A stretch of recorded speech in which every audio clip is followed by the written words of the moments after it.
Bonjour et bienvenue dans le Buzz TV Orange TV Magazine. Alors il est notre invité aujourd'hui sur tous les fronts.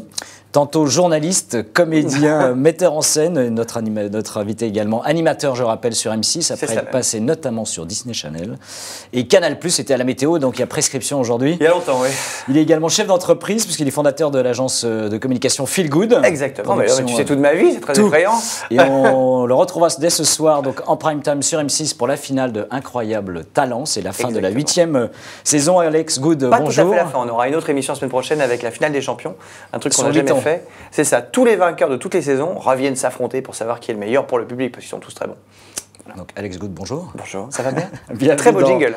Bienvenue dans début, là, le Buzz Télé, je crois que je ne vais pas y arriver aujourd'hui. Si, on va y arriver. T'inquiète pas. 12 candidats donc, se retrouvent ce soir. L'année dernière, je rappelle, pour la finale, c'était un groupe d'illusionnistes. Les 10 mobiliers, oui. Voilà, et d'acrobates qui avaient remporté la mise, donc notamment une mise de 100 000 euros. Oui, 100 000 euros, une participation au Festival Juste pour Rire, et cette année aussi, la première partie de Devil Olympia. Qui aura lieu. Oui, il leur fait cadeau. C'est au mois de mars, c'est pour fêter ses 50 ans de carrière. Sur quelle discipline faut tabler cette année pour gagner? Alors on ne sait jamais. C'est le truc, c'est que franchement c'est tellement varié. On a des trucs tellement bizarres en plus cette année, genre une fan lime, des trucs qui s'allument dans le noir. C'est impossible de savoir qui va gagner. De toute façon, c'est tous les ans pareil. Donc il n'y a qu'une fois où j'ai eu juste, c'est sur Accès réalisé. Tu sais pas ce qui va parler le plus au public. Et franchement, on a tellement de trucs bien entre le contorsionniste, le magicien, Caustique en Céline Dion, les deux groupes de rap qu'on a, les groupes de musique. Enfin, difficile de savoir qui va gagner. On verra ce soir. Donc pas de pari. Non, j'ai parié qu'une fois. Enfin non, j'ai parié tous les ans. Et du coup, cette année, j'ai arrêté de parier parce que j'ai gagné qu'une fois. Je suis nul. Donc, il faut que j'arrête de parier. Quelques chiffres, je rappelle. Donc, mardi dernier, audience d'Incroyable Talent est descendue à quelques 2,7 millions. C'est pas terrible. C'est pas terrible. On va pas se le cacher, c'est pas terrible. 11,7% de part de marché. Est-ce que c'est un accident de parcours? Non, écoute, ce qui était dur, c'est qu'on a commencé le demi-finale avec le match de foot. Évidemment, concurrence quelques difficile. Personnes ont suivi. Moi-même, en coulisses, je regarde un peu ce qui se passait pour les coupures pub. Non, mais c'est voilà. De toute façon, traditionnellement, on fait toujours beaucoup moins sur les directs que sur les auditions, parce que les auditions c'est très drôle, quoi. Les gens passent leur temps à se marrer, et dès qu'on est sur la demi-finale, bon c'est vrai qu'il y a un peu plus de pression, les colis sont plus tendus, il y a moins de numéros loufoques, puisqu'on est vraiment sur les bons numéros. La crème de la crème. Donc traditionnellement, voilà, on perd toujours un petit peu, à charge de trouver pour l'année prochaine, puisqu'on a déjà commencé la prépa de l'année prochaine, une nouvelle solution pour que ça baisse pas sur la demi-finale et que ce soit peut-être plus fun, plus voilà. Et la finale, de toute façon, ça marche toujours parce que le niveau est tellement dingue que même si tu n'aimes pas les trucs visuels, tu es obligé de rester scotché devant ta télé. Et vu tout ce qu'on a ce soir, je pense qu'on est tranquille. On prend quel pari de niveau d'audience alors? Écoute, je sais pas, mais un petit entre 3,5 et voilà, un petit 3,5 ça m'irait moi. 3,5 et 4, c'est dur aujourd'hui. Hein. Il y a tellement de chaînes, tellement de trucs qui marchent. On vérifiera demain donc, sur le Médiamètre de Médiamétrie. Alors. Ne me tapez pas si je me suis trompé. TF1 est venu chasser un peu sur les terres d'Incroyable Talent, mais également du plus grand cabaret du monde sur France 2. Est-ce que d'ailleurs je trouve que c'était beaucoup plus proche de Bess que du plus grand cabaret que de nous. Tu vois, c'est-à-dire que c'était comme le plus grand cabaret, il n'y a que des pros. Alors que nous, le sel de l'émission, c'est qu'on a des pros, bien sûr, mais on a aussi beaucoup d'amateurs. Donc Caustique, qui va sûrement changer de vie, qui gagne ou pas ce soir à l'émission. Le jeune prof qui fait Céline Dion. Voilà, c'est très différent. Il n'y a pas d'humour du tout. Enfin, c'était vraiment... voilà. Donc, pour moi, c'est pas de la concurrence, tu veux. Et moi, Bess, vous diriez que c'est une copie? Non, mais pas du tout. Non. Je pense vraiment pas. Non, c'est un autre spectacle avec du visuel. Voilà, moi, c'est mon métier. Je viens de la scène. Plus il y en a, plus je serai content. De toute façon, je trouve qu'il n'y en a pas assez. Il n'y a pas de risque de lassitude, au contraire. Non. Tu vois un truc de magie génial, tu trouves ça génial. Que tu vois que tu es 5 ans, 48 ans, voilà, tu vois un truc de danse fabuleux, tu es dans ta télé à te dire mais comment ils font. Donc je pense qu'il n'y a pas de... Tu vois Simon Heul qu'on a ce soir, l'homme drapeau et tout, qui est un jeune français et tout, tu peux avoir l'âge que tu veux, ou tu sais quand tu le vois, tu trouves ça génial et voilà. Tout public. Tout public, pour tout le monde. Vous étiez aussi aux commandes, alors je rappelle sur M6 du jeu 60 secondes chrono, ça a été durant 2 saisons. Ça avait été lancé. En fait, c'était la même saison qu'on avait tourné. L'été 2012 et début d'année 2013. Début 2013. En fait, comme il y a eu les Jeux Olympiques, on s'était arrêté de diffuser l'émission. Et aujourd'hui, c'est mort et enterré? Je pense que oui. Hein. Je pense que oui. Si tu veux, ça a très bien marché l'été. Et puis l'hiver, comme c'était un jeu d'été, ça s'est complètement tollé, hein, soyons réalistes. Donc je pense pas que ça va revenir. Et puis une autre des raisons, fait que je pense que c'est très très dur de faire un jeu en prime time aujourd'hui.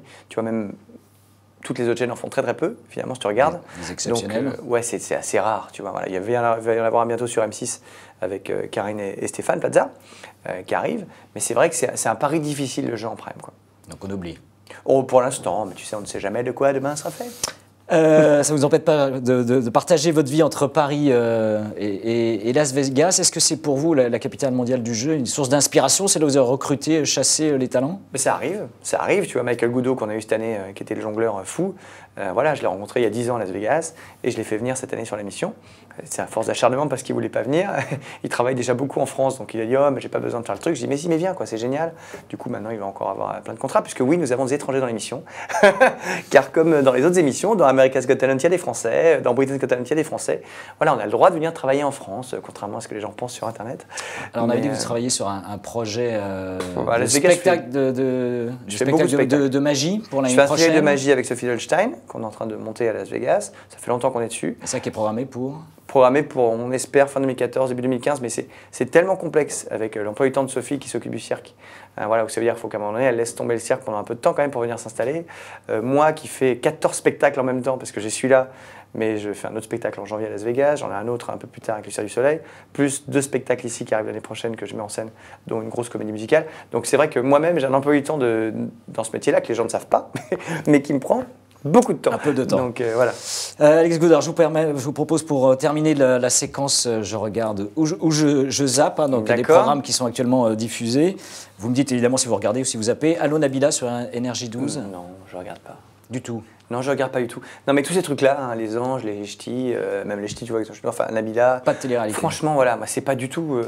C'est pas mon truc, quoi. Voilà. Quand il y a un twist, je trouve ça peut être amusant, voilà, tu vois, mais c'est pas ma cam, quoi. Je trouve que c'est un peu, en l'occurrence pour elle, tu vois, maintenant je me dis, mais mince, quoi. L'émission n'a pas marché du tout.